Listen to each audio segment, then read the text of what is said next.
Halo teman-teman, back to my YouTube channel. Di kesempatan kali ini aku mau berbagi salah satu sub materi ekonomi, yaitu cara membuat jurnal pembalik pada perusahaan dagang. Topik ini dipelajari di kelas 12 SMA ya. Nah, kenapa aku sharing topik ini?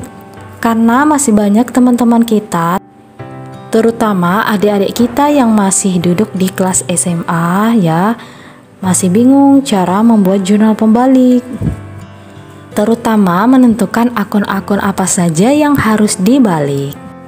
Nah, bagi yang masih bingung cara membuat jurnal pembalik, cocok banget nih teman-teman menonton video ini. Oke, sebelum aku mulai ke video pembahasan, jangan lupa ya setelah tonton video ini berikan like, komen, serta subscribe ya teman-teman. Dan jangan lupa aktifkan tombol notifikasi loncengnya supaya teman-teman gak ketinggalan dengan video menarik aku lainnya. Oke, tanpa berlama-lama lagi, langsung saja aku mulai ke pembahasan ya. Keep watching. Oke teman-teman, kita sekarang masuk ke poin pertama ya, tentang jurnal pembalik. Nah, sekarang aku mau menerangkan apa itu jurnal pembalik ya. Nah, jurnal pembalik itu apa? Nah, jurnal pembalik adalah jurnal yang digunakan untuk membalikkan beberapa akun yang ada di jurnal penyesuaian. Nah, yang ada di jurnal penyesuaiannya katanya di sini ya. Nah, jurnal pembalik itu ya membalikkan beberapa akun saja ya teman-teman, beberapa akun saja yang ada pada jurnal penyesuaian. Nah, jadi tidak semua yang akan kita balik. Nah, apa saja kira-kira yang kita buat jurnal pembaliknya? Oke, kita next kan ya ke poin berikutnya ya.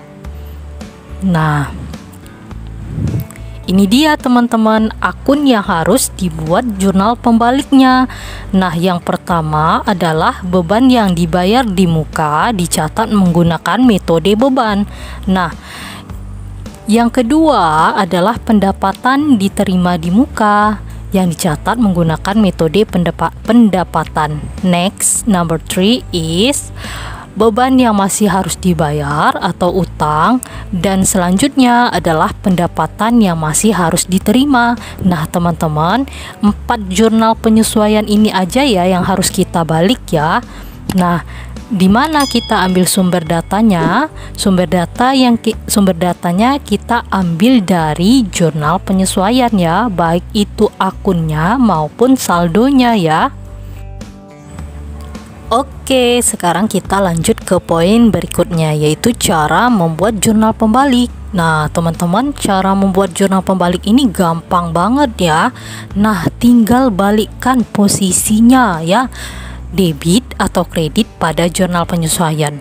Misalnya ya, nah aku kasih contoh ya di sini, misalnya penyesuaian sewa dibayar di muka, yaitu sewa diterima di muka di sisi debit ya pada jurnal penyesuaian, dan beban sewa ada di sisi kredit pada jurnal penyesuaian. Nah, gimana cara membuat jurnal pembaliknya?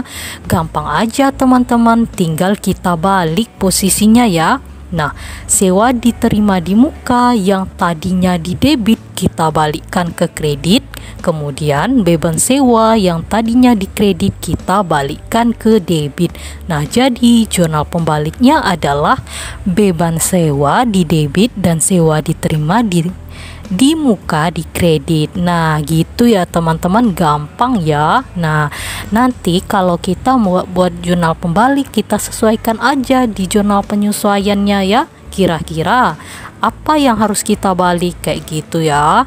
Ngerti ya teman-teman? Semoga teman-teman mengerti ya. Nah, kalau sudah, aku masuk ke contoh soal 1. Nah, berikut adalah neraca saldo sebagian PT Najmi. Nah, ini neraca saldo sebagian ya teman-teman. Makanya beberapa akunnya cuma sedikit dan saldonya cuma sedikit. Nah, di sini ada akun persediaan barang dagang di debit 1 juta, kemudian penjualan di kredit 2 juta, kemudian beban gaji di debit 1 juta. Nah, data penyesuaian per 31 Desember 2016 adalah gaji yang masih harus dibayar sebesar 2 juta.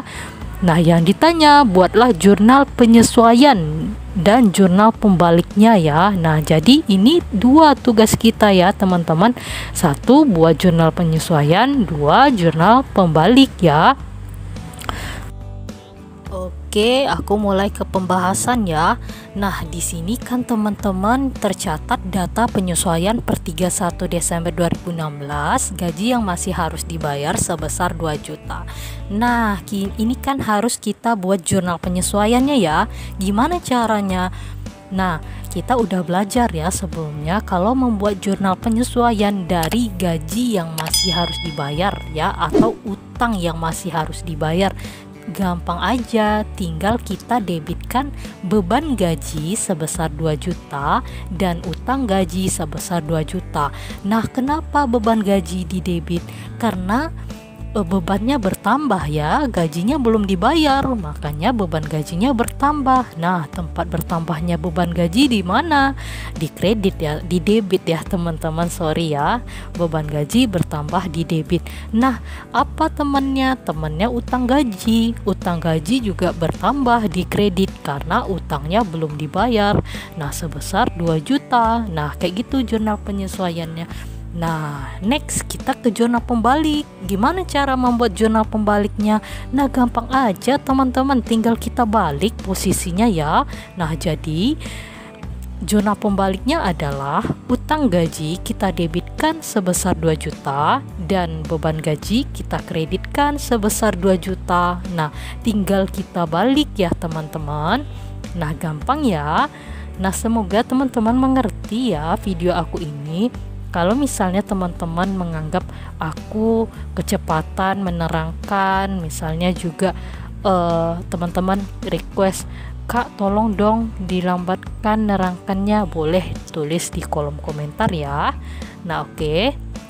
Sekarang kita masuk ke contoh soal yang kedua. Nah, kayak gitu. PT Cahaya pada tanggal 1 Maret 2021 membayar premi asuransi sebesar 1.200.000 untuk 1 tahun. Jurnal penyesuaian dan jurnal pembaliknya adalah, nah teman-teman, ini kita disuruh bikin dua jurnal, yaitu jurnal penyesuaian dan jurnal pembalik. Nah, gimana caranya? Nah, untuk memudahkan kita membuat 2 jurnal ini, kita buat dulu jurnal umumnya ya teman-teman. Kalau misalnya nanti teman-teman ragu, misalnya langsung disuruh buat jurnal penyesuaian, nggak apa-apa, buat aja jurnal umumnya. Nah, jurnal umumnya di sini per 1 Maret 2021 ini ya teman-teman, karena transaksinya terjadi pada 1 Maret 2021. Si perusahaan membayar premi asuransi sebesar 1.200.000 untuk 1 tahun. Nah, di sini perusahaan mencatatnya sebagai akun beban ya, akun beban asuransi di debit sebesar 1.200.000. Dan kalau kita bayar asuransi, kira-kira yang berkurang apa? Yang berkurang adalah tentunya kas ya teman-teman. Nah, kas di mana berkurangnya? Tentu di kredit ya. Jadi beban asuransinya bertambah di debit, kasnya berkurang di kredit. Nah, ini dia ya, fix kita jurnal umum ya. Nah, kemudian kita masuk ke jurnal penyesuaian. Jurnal penyesuaian ini kan dibuat per 31 Desember 2021 ya, tergantung soal ya teman-teman.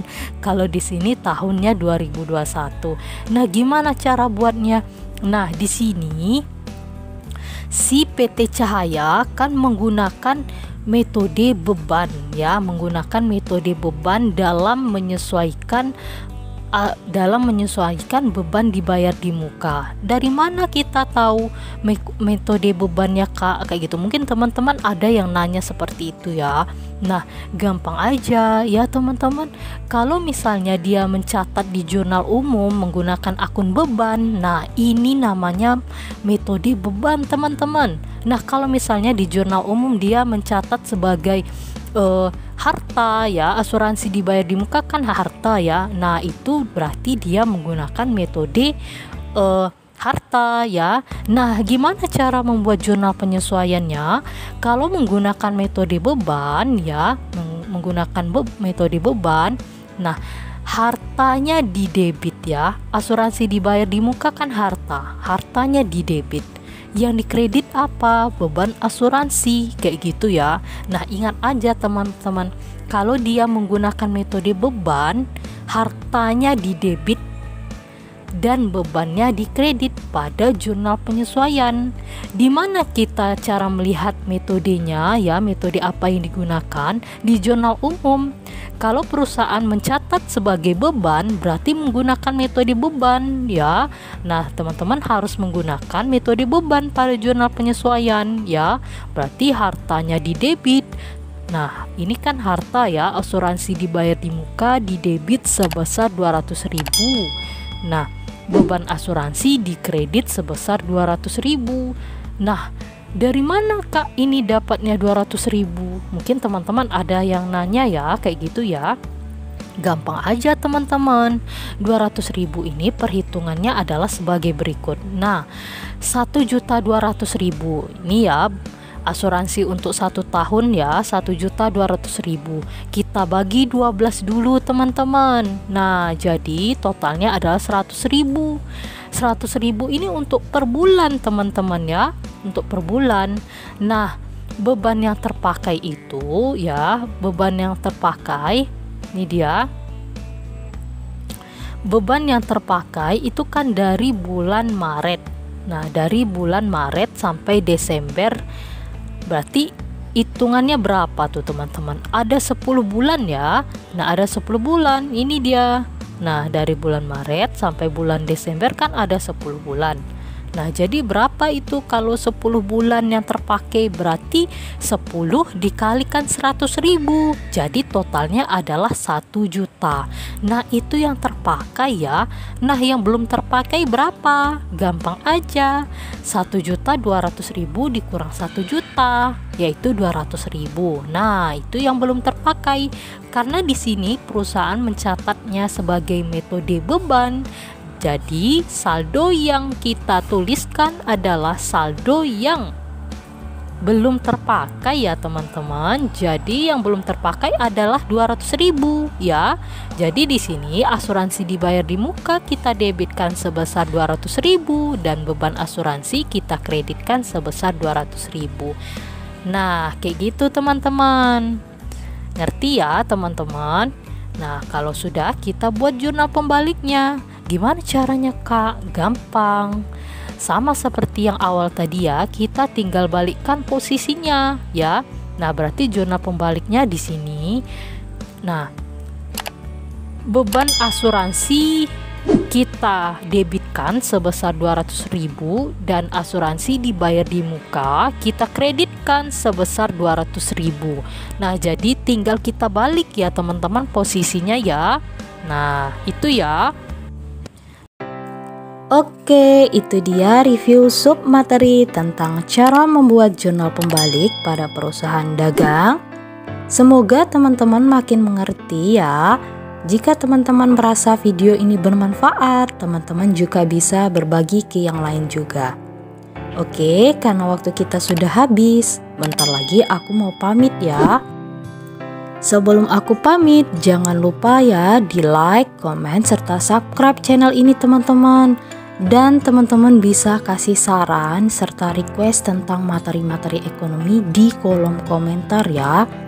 Oke teman-teman, terima kasih buat teman-teman yang sudah mampir di channel aku dan sampai ketemu lagi di video selanjutnya.